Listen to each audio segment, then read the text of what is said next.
Meron po tayong isang napaka-interesting na kaganapan sa mundo ni Shiba Inu na kailangan po nating pag-usapan dito. Sabi po sa ating title ng balita dito mula kay The Crypto Basic, Shiba Inu investor withdraw over 350 billion SHIB from exchanges. Ayan. Sa gitna ng sunod-sunod na pagbagsak ng presyo ni SHIB, marami sa atin ang nagtatanong, ano ba ang nangyayari? Habang ang iba ay nagpapanik, ang data mismo ay nagpapakita ng isang kakaibang activities. Mahigit 350 billion SHIB ang biglang hinakot palabas ng mga exchanges sa loob lamang ng nakalipas na 24 oras. Hindi po ito biro mga kakripto. Ang mga exchange reserves o yung dami ng token na nakatago po sa mga trading platforms ay bumaba po mula 80.5 trillion, 80.5 trillions patungo sa 80.37 trillions. Yan, 80.5 trillion tokens to 80.37 trillion in less than 48 hours. Para sa mga mahilig pong mag-monitor ng on-chain data, ito ay isang malinaw na indikasyon na maraming investors ang hindi po natatakot sa kasalukuyang price weakness. Sa halip, ginagamit nila ang pagkakataon para mag-accumulate.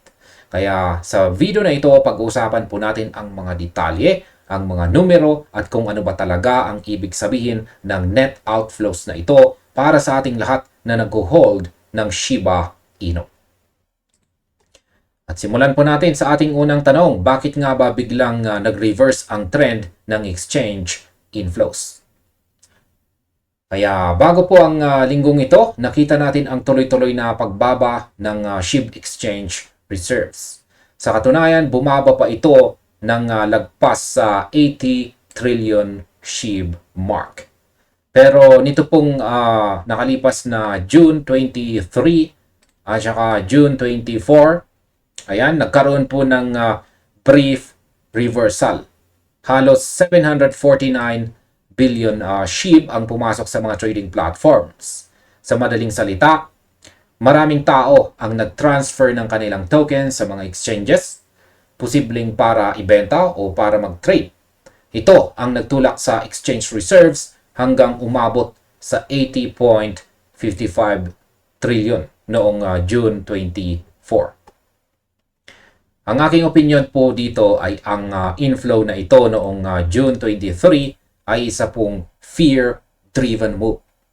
Noong nakita ng mga investors na medyo humihina po ang presyo, nagmadali po silang ilagay ang kanilang token sa mga exchanges para maging handa silang mag-liquidate o magbenta agad. Ito ay natural na emosyon ng tao. Pero ang punto ko po rito, ang fear na ito ay hindi po nagtagal. At bakit? Dahil nang makita ng mga mas malalaking players na bumabagsak ang presyo, hindi po sila sumabay sa pagbebenta. Sa halip, ang mga smart money o yung mga tinatawag nating accumulators ang siyang sumalo ng mga ibinentang token. Ang pag-reverse ng trend, yung biglang pagbaba ulit ng reserves, ay patunay na ang panandali ang takot ay nalampasan agad ng long-term conviction.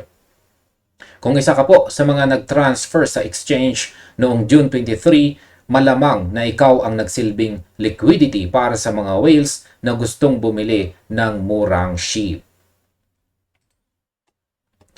Ngayon, nakikita ba natin ang isang genuine accumulation phase ngayon?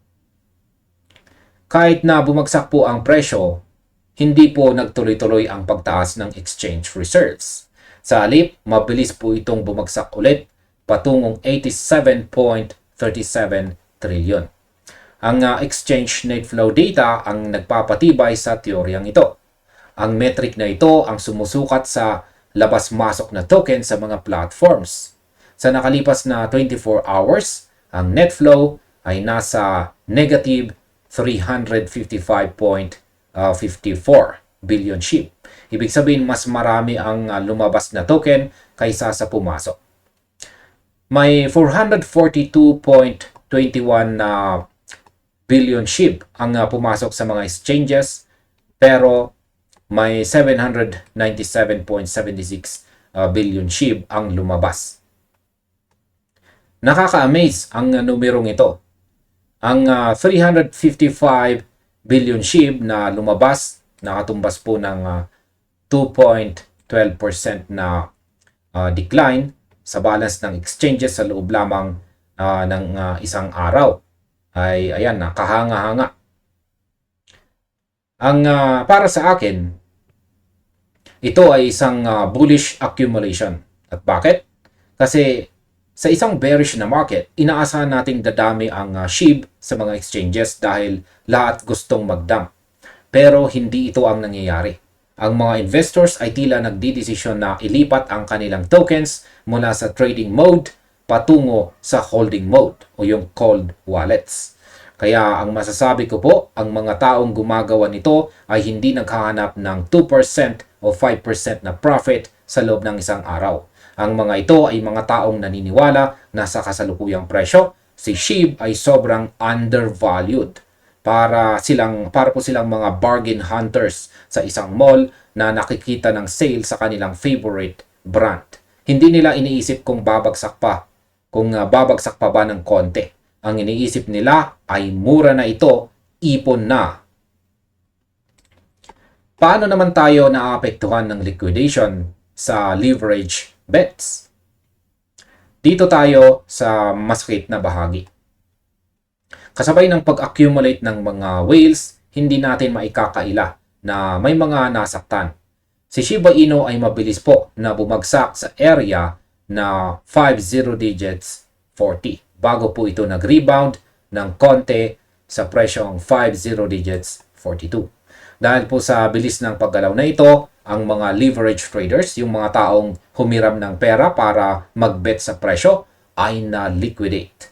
Ayon po, sa data mula sa CoinGlass, mahigit $210,820 ang nawala sa mga traders sa loob lamang ng 24 hours. Ito naman ang aking opinion. Ang liquidation na ito ay isa pong painful lesson para sa lahat. Sa dami na $210,000, ang malaking parte nito, halos $194,000 ay galing sa mga long traders. Sila yung mga nag-bet na tataas ang presyo. Noong bumagsak ang presyo, wala silang sapat na margin o collateral para pigilan ang pag-close ng kanilang positions sa exchange. Ang mga short traders naman ay nawalan lang ng $16,870. Sa madaling salita, ang market ay over-leverage sa bandang long side. Kaya para sa akin, ang liquidation na ito ay kailangan para ma-cleanse o malinis ang market.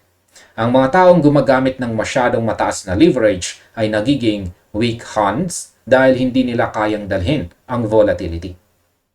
Ang mga whales o yung mga institutional accumulators na binanggit natin kanina, sila ay cash-based traders. Hindi po sila basta-basta maliliquidate dahil hindi po sila gumagamit ng utang. Ito ang pagkakaiba ng mga nag-a-accumulate sa mga nagga-gamble.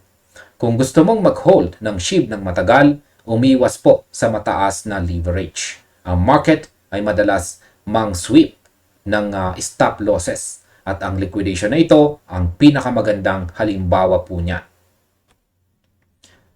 Ngayon ay ano naman ang dapat nating asahan sa mga susunod na araw? Tingnan po natin ang data sa isang mas malawak na pananaw. Sa kabila ng pagbagsak na presyo, ang negative net flow ay nananatiling matibay. Ibig sabihin, hanggat mas malaki po ang lumalabas na token kaysa sa pumapasok, may buying pressure na nabubuo sa ilalim. Kaya ang tanong, magiging sapat ba ito para itulak si SHIB pabalik sa mas mataas na levels? Yan, sa aking opinion, ang net flow ay isa pong leading indicator. Kadalasan ang paggalaw ng supply sa mga exchanges ay nauuna sa malaking galaw ng presyo. Kung ang mga whales ay patuloy po na nagwi-withdraw ng 350 billion SHIB kada araw, unti-unti po nilang binabawasan ang sellable supply sa mga exchanges.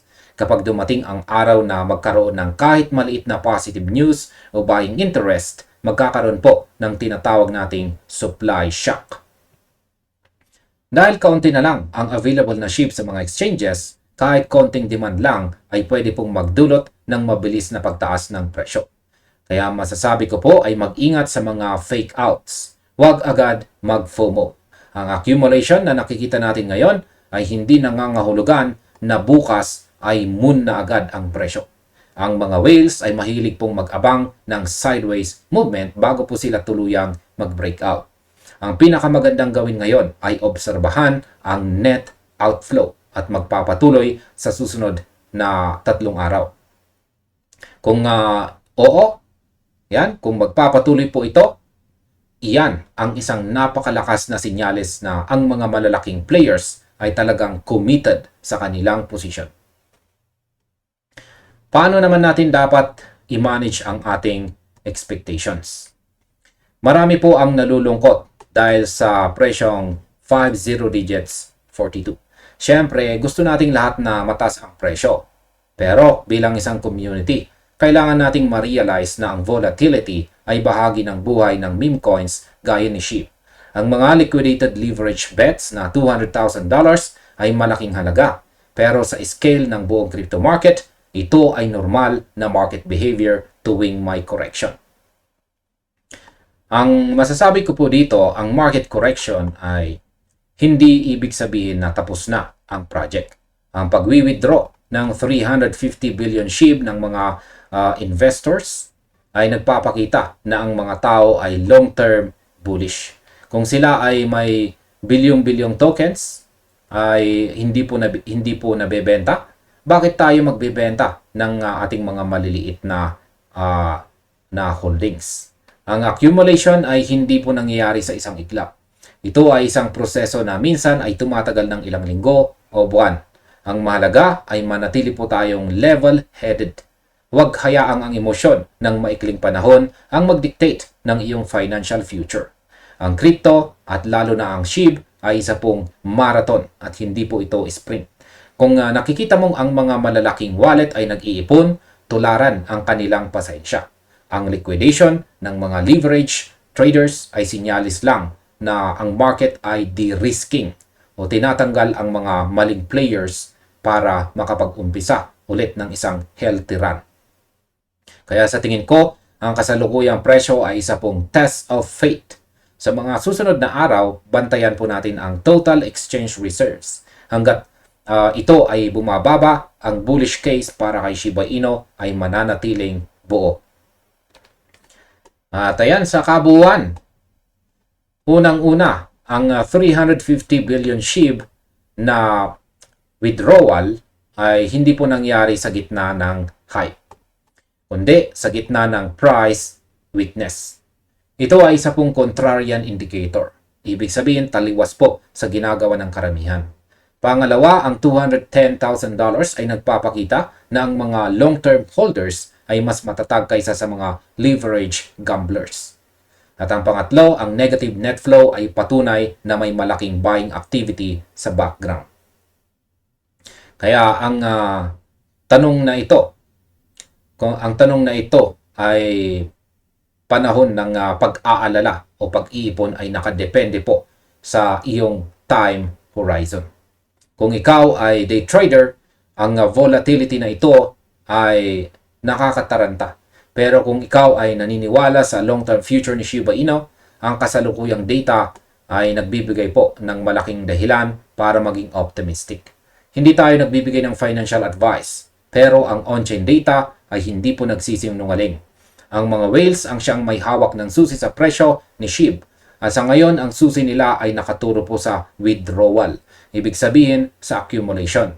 Kaya manatili po tayong mapagmatsyag, huwag gumamit ng utang sa trading at laging alalahanin na ang market ay mabilis pong magbago.